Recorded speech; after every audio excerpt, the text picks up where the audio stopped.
right now, right here, right now. What are the benefits of better harmonization among global regulators?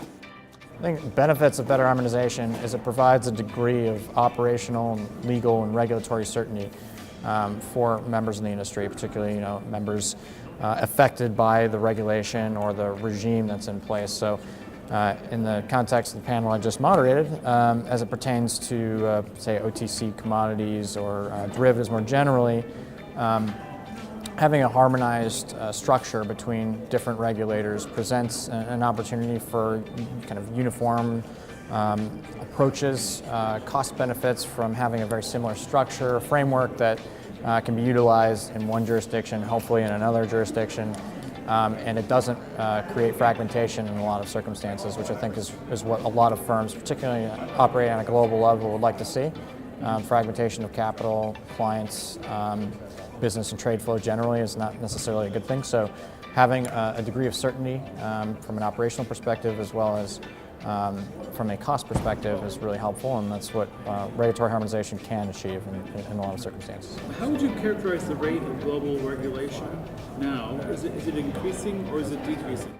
I think the rate of regulatory implementation as it's taking place across the major jurisdictions throughout the world that are impacting a lot of the firms active in financial services, particularly in capital markets.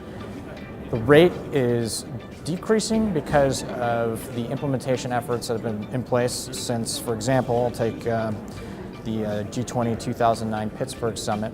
There was an agreement that was put into place to have a number of regulatory reform initiatives enacted, particularly between the US, the EU, and a lot of Asian regulators, and for the most part, that's taken place.